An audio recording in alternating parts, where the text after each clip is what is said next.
लगातार बीजेपी पर इस पूरे मुद्दे पर हमला कर रहा है। परविंदर सेठी हमारे साथ जुड़ चुके हैं, शिरोमणि अकाली दल के नेता। अजय उमा जो कि वरिष्ठ पत्रकार हैं वो हमारे साथ जुड़े हुए हैं, और गोपी मयार हमारी संवाददाता कुछ देर में हमारे साथ गुजरात के कच्छ से जुड़ेंगी।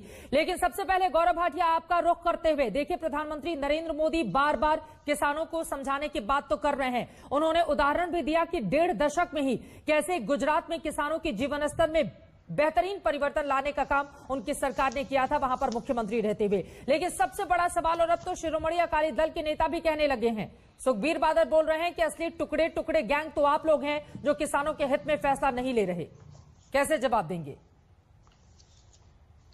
देखिए, श्री नरेंद्र मोदी जी ने जो आज बात कही, मैं समझता हूं बड़ी ही महत्वपूर्ण है। उन्होंने कहा कि हमारी सरकार की हाय हाय मोदी मर जा तू। मैं पूछना चाहता हूं, विरोध प्रदर्शन का हक तो दिया है संविधान ने, लेकिन प्रधानमंत्री जी के लिए इस तरह के नारे लगाना, क्या ये विरोध प्रदर्शन है? और दूसरी बात, टिप्पणी ले लेती हूं। परविंदर सेठी जी, शिरोमणि अकाली दल तो टुकड़े टुकड़े गैंग कहकर बीजेपी को संबोधित कर रही है, लेकिन जिस तरह के नारे वहां पर लगाए और गढ़े जा रहे हैं, क्या किसानों के ये नारे हैं या वास्तव में ये आंदोलन अपने असल मुद्दे से भटक गया है? देखिए, बड़ी हैरानी होती है मुझे, पूरे देश के जो किसान हैं, जो किसान नेता संगठनों के नेता हैं, बड़े ही पढ़े लिखे और बड़े सूझवान हैं, और ये संसार का इतना बड़ा प्रदर्शन है और ऑर्गेनाइज प्रदर्शन है, शांतिपूर्ण प्रदर्शन है।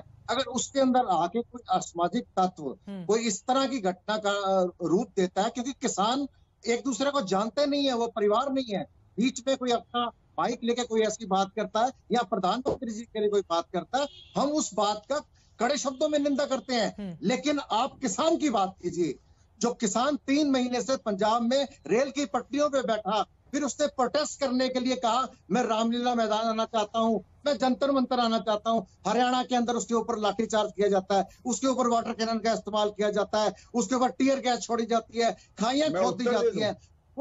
वो आप मेरी बात पूरी होने दीजिए प्लीज। बोलिए बोलिए। वो सारी हर्डल पार करके जब दिल्ली आके सारे बॉर्डर सील कर देता है, तो जो देश के जो हमारी सरकार है उनसे वार्ता करती है। सरकारों की जो किसान है उनकी सबसे बड़ी मांग थी कि एमएसपी की गारंटी होनी चाहिए। देखिए, हम जो बीजेपी के प्रवक्ता या नेता है बहुत चालाकी से उस चीज को चेंज कर देते हैं। हम पूछते हैं आपका नाम क्या है, वो कहते हैं हम खाना खा के आए हैं। वो कह रहे हैं हमें एमएसपी की गारंटी चाहिए, हमें इसे कानून के रूप में चाहिए। वो कहते हैं एमएसपी कल भी, एमएसपी आज भी है। परविंदर सेठी जी, लेकिन एमएसपी अब तक कानून के दायरे में था क्या कि जिसको बीजेपी ने हटा दिया है और उसको लेकर विरोध हो रहा है? अब तक उनकी किसानों की डिमांड है जी, ये किसानों की डिमांड है मैडम। एमएसपी आज तक पूरे देश में किसान, एमएसपी सिर्फ हरियाणा, पंजाब और वेस्टर्न यूपी में, जहां पे मंडी का जो बेस्ट वर्ल्ड के अंदर बेस्ट सिस्टम है मंडीकरण का, वहां पे 6% के करीब मिली है। बाकी बिहार में, दूसरे प्रदेशों के अंदर सरकार बोल रही है कि हर चीजें कानून के दायरे से ही नहीं संचालित होती, बहुत सारी चीजें प्रशासनिक अधिकारी और उनके आदेशों से भी संचालित होती हैं। लिखित में देने के लिए सरकार तैयार नहीं है, लेकिन आप लोगों को भी तो परविंदर सेठी जी 2022 का पंजाब विधानसभा चुनाव दिख रहा है ना, जहां पर शिरोमणि अकाली दल इस समय हिली हुई है। इसी वजह से आप लोगों का भी ये विरोध है जो बीजेपी आरोप लगा रही है। बात का उत्तर दे दूं जी।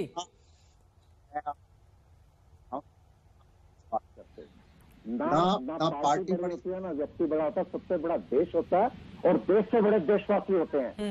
जो चीज देशवासियों के हित के लिए, जो देशवासियों की आवाज है, जो एक धरना प्रदर्शन, एक क्रांति, इंकलाब का रूप ले चुका है, आपको जनादेश की आवाज को सुनना पड़ेगा। आपका ये तानाशाह रवैया, आपका ये अड़ियल रवैया, आपको मैं बता दूं, ये आपको बहुत भारी पड़ेगा।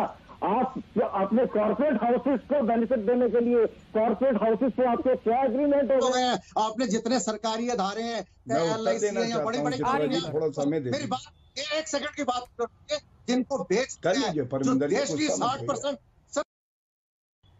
10 सेकंड की बात है, जो 60% इकोनॉमी है वो किसानी में है, उसको कैप्चर करने के प्राइवेट कंपनियां जो देश। परविंदर सेठी जी, आपकी बात बिल्कुल सही है किसानों के साथ भावनात्मक तौर पर देश का हर एक व्यक्ति जुड़ा हुआ है, इसमें कोई दो राय नहीं है। किसानों के साथ हर लोग, यही तो सरकार भी बोल रही है कि हम किसानों की बेहतरी के लिए आधुनिक रूप से कृषि को आगे बढ़ाया जाए, इसके लिए ये कृषि कानून लेकर आए हैं। और कुछ ऐसे तत्व हैं, कुछ ऐसे विपक्षी दल हैं जो लगातार किसानों को भड़काने की कोशिश कर रहे हैं अपने सियासी फायदे के लिए। पीएम मोदी भी सीधे सीधे आरोप लगा रहे हैं। बात करते हैं, वाराणसी जाते हैं, यहाँ के अन्नदाता दाता को भगवान कहते हैं। वो अंधेरे में कोरोना के टाइम के अंदर भरी ठंड के अंदर बैठा हुआ है, वो वहाँ दिवाली मना रहे हैं। आज वो कच्छ जाते हैं, कच्छ से वो कहते हैं आप किसानों के पास जाइए, आप किसानों की बात करिए, उनकी बात सुनिए। देखिए, जिसके लिए आपने कानून बनाया है वो बड़ा पढ़ा लिखा, बड़ा सूझवान है, उसको पता ये काला कानून ये मेरे लिए डेथ पर है। जवाब दीजिए गौरव को कम करके अजय, मैं उसके बाद तुरंत आपके पास आऊंगी। जवाब दीजिए गौरव भाटिया, किसानों के पास जाने की जहमत आपके कोई भी नेता और मंत्री क्यों नहीं उठा रहे हैं? गौरव, एक मिनट, सबसे पहले तो किसान संगठनों से 6 दौर की बातचीत हो चुकी है, लेकिन अब परमिंदर जी से मैं कुछ कहना चाहूंगा। आपने कहा बड़ी हैरानी हो रही है, पूरे देश को भी बड़ी हैरानी हो रही है। मेरा एक सवाल है, ये चित्रा जी जो ऑर्डिनेंस आया था ये 5 और 6 जून 2020 को आया था, अकाली दल तो हमारे साथ थी। प्रकाश सिंह बादल जी ने कहा था इन 3 कानूनों से किसानों का लाभ होगा, और इन्होंने छोड़ा कब एनडीए? इन्होंने छोड़ा एनडीए 27 सितंबर को। तो ये जो 3-3.5 महीने में थे, ये क्या बदला? और दूसरी बात, हरसिमरत कौर जी का एक बयान में, जब ये 3 कानून आए उसके बाद पढ़ देता हूं, परमिंदर जी जवाब देंगे।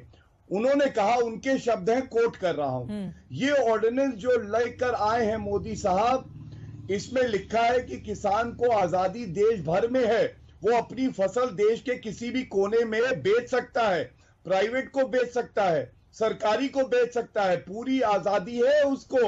अपनी फसल किसान जहां उसको अच्छा दाम, बेहतर दाम मिल रहा है, वहां वो बेच सकता है। समर्थन किया था। तो इसलिए ये जो यूटर्न मारे जा रहे हैं ना, चाहे वो अरविंद केजरीवाल हो, जिन्होंने एक कानून जो है वो लागू कर दिया दिल्ली में, लेकिन अब विरोध कर रहे हैं। अकाली का मैं बता चुका हूं।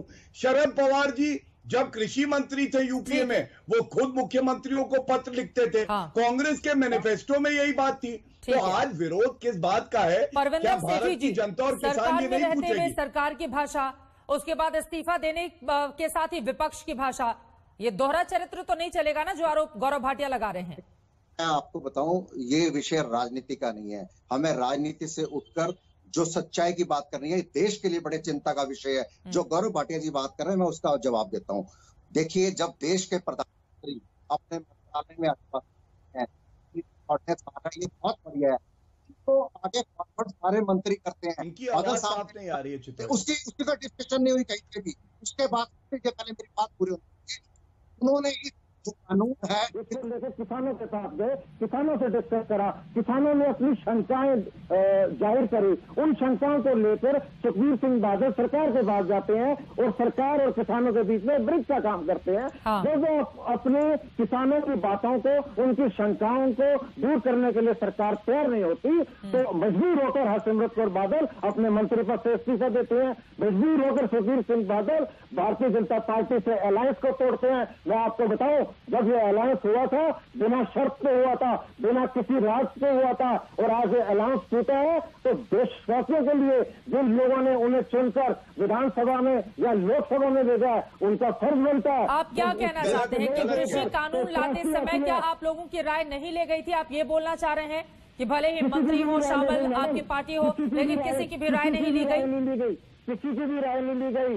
ये डिक्टेटरशिप पार्टी है।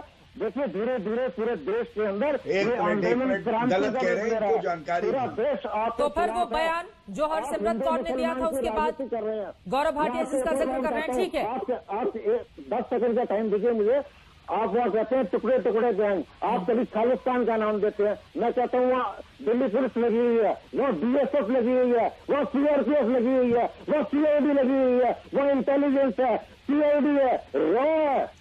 आपको मैं भी पता उत्तर है देना यहाँ पे चाहता हूं। कौन सी शक्तियां काम कर रही है, क्या पता सरकार इस प्रदर्शन को खत्म करने का प्रयास कर रही है। ये सरकार का काम है कि इतने बड़े ऑर्गेनाइज और शांति प्रदर्शन को खत्म करने की साजिश के पीछे ये सवाल तो महत्वपूर्ण है ना गौरव भाटिया, कि अगर देश को बांटने वाली और देश विरोधी ताकतें किसान आंदोलन में शामिल हो रही हैं, तो पकड़ के क्यों नहीं जेल में भेज देते हैं आप लोग?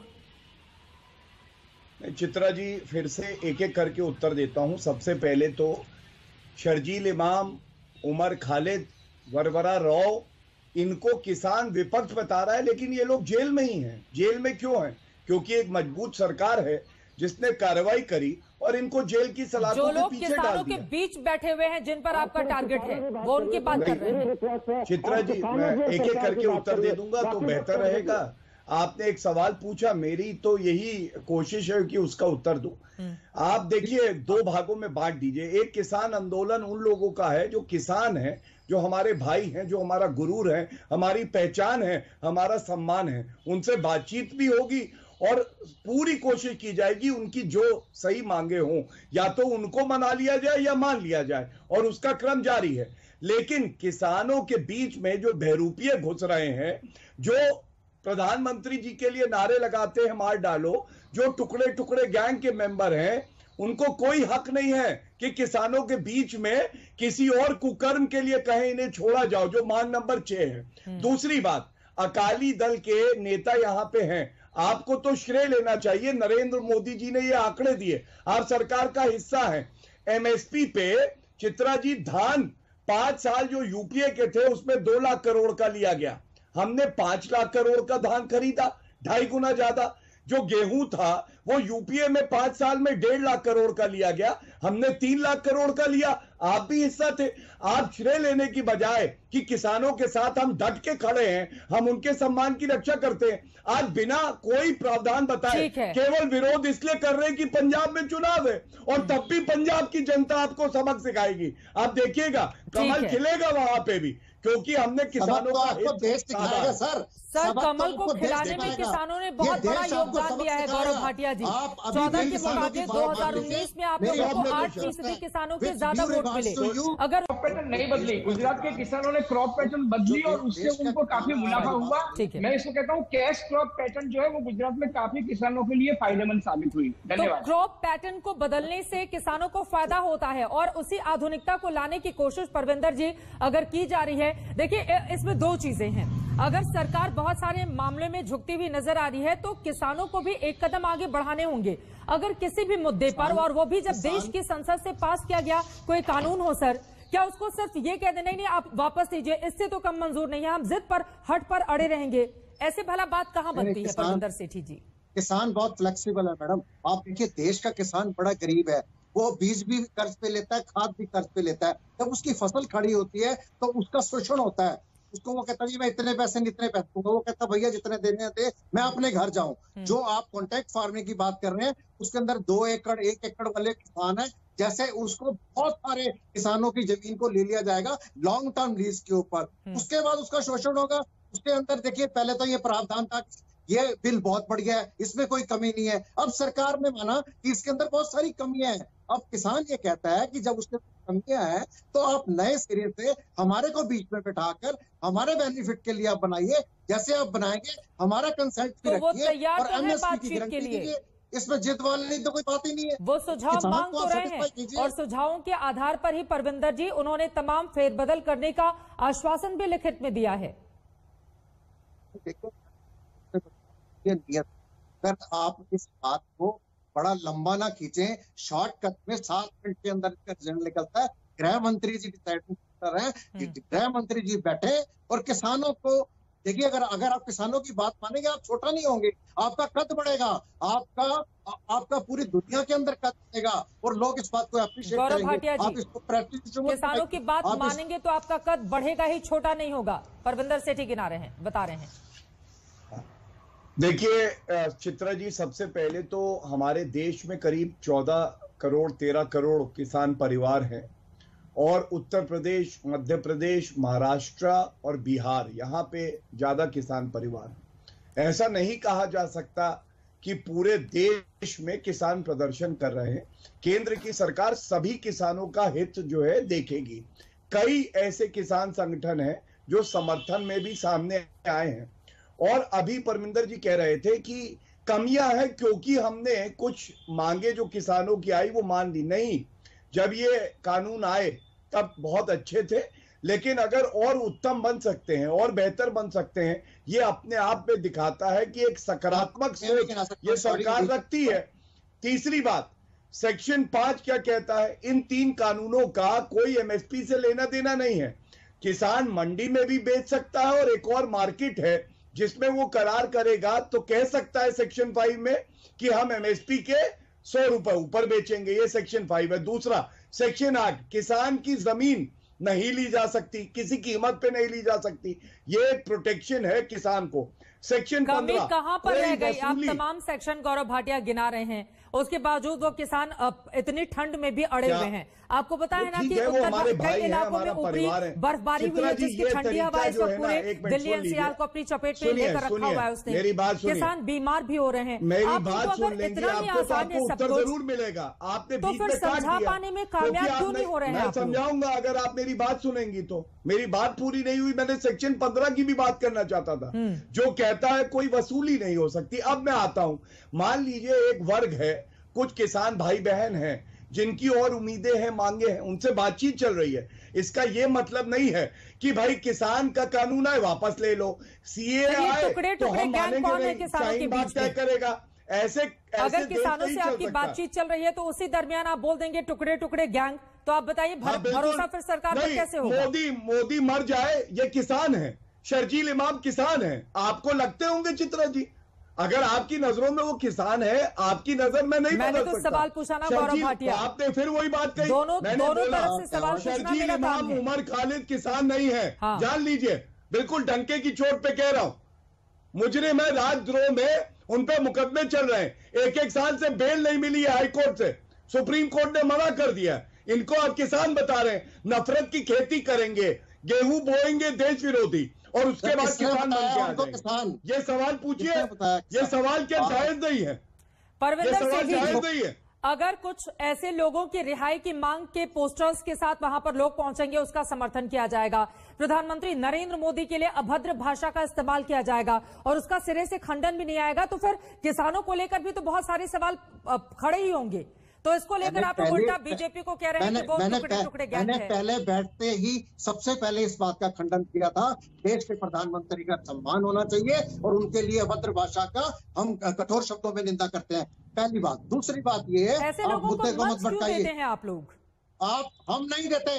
ये देखिए, एक बात बताइए, 1000 आदमी का प्रदर्शन होता है, सरकार सुखबीर सिंह बादल 10 लाख किसान बैठा हुआ है, 10 लाख किसान बैठा हुआ है। असली टुकड़े टुकड़े गैंग है, इस पे उत्तर दीजिए। चलिए मैं आपसे पूछ रहा हूँ परमिंदर जी, ये आप सुखबीर सिंह बादल से बड़े नेता है? बीजेपी टुकड़े टुकड़े गैंग है, आपके नेता बता रहे हैं। क्या आप माफी मांग रहे टीवी पे बैठ के? वैसे चेहरा कोई और है, आज तक पे चेहरा कोई और है। सुखबीर सिंह बादल से बड़े नेता है गौरव भाटिया जी, मैं बड़े सम्मान के साथ आपको मेरा आप जवाब सुन लीजिए। बिल्कुल सुनूंगा भाई साहब। आत्ममंथन करने की जरूरत है, आप सुन लीजिए। पहले आपको आत्ममंथन करने की जरूरत है। आपको आत्ममंथन करने की जरूरत है। आप सुनते क्यों नहीं? आप परेशान कर रहे हैं, तो मेरी बात को पूरा होने दीजिए। आप मेरी बात को पूरा होने दीजिए प्लीज। मैं होने दूंगा भाई साहब, आप बोलिए। आपको आत्ममंथन करने की जरूरत है। भारतीय जनता पार्टी एक राजनीतिक पार्टी है, वो देश हम देश हमारी जवाबदारी। आपने परमिंदर जी, आप माफी मांगिए। सुखबीर सिंह बादल जी से कहिएगा गलत बोला उन्होंने, बोलिए। चलिए अभी मैं पूछ रहा हूँ आपसे, माफी मांगिए। प्रधानमंत्री जी भारतीय जनता पार्टी को प्रधानमंत्री जी इतने साल साथ रहे, आपने कैसे बुला दिया टुकड़े टुकड़े? बिल्कुल सही बात कही है शर्जील इमाम, जो सही कहा ना। तो अगर हमें देश का बेड़ा गर्क कर दिया है तो ये उचित नहीं है। शर्जील इमाम पे आपकी हिम्मत नहीं चित्रा जी, कभी माफ नहीं करेंगे। आपने देश की इकोनॉमी को खराब कर दिया, आपने हिंदू मुसलमान की राजनीति करी, 6 साल आप किसानों को धार्मिक चले गए तो इकोनॉमी खराब हो गई। आप किसान चलिए परविंदर जी, आप ही से मैं जान लेती हूँ समाधान कैसे निकलेगा। परविंदर साहब, समाधान कैसे निकलेगा? ये टुकड़े टुकड़े गैंग, वामपंथी दल और इन तमाम बातों को पीछे छोड़ते हुए किसानों के हित की बात कर लेते हैं। समाधान का रास्ता क्या है सेठी साहब?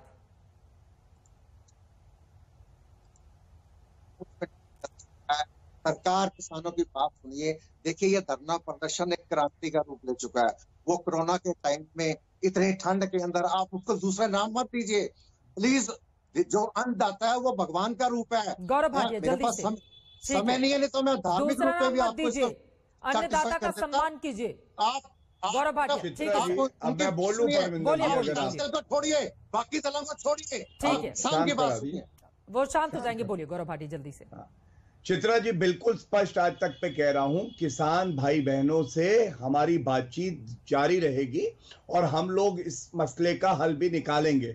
लेकिन अगर कोई देश विरोधी गतिविधियां करता है और इस किसानों के प्रदर्शन में घुसेगा तो उसको बख्शा नहीं जाएगा। ऐसे लोगों की किसान प्रदर्शन में कोई जगह नहीं है। ये सरकार की ही जिम्मेदारी है कि देश विरोधी तत्वों को वो पकड़े, लेकिन ये सरकार की ही जिम्मेदारी है कि जल्द से जल्द बीच का कोई रास्ता निकले ताकि किसानों का भी फायदा हो। और इसी के साथ आधुनिक तौर पर जिस तरह से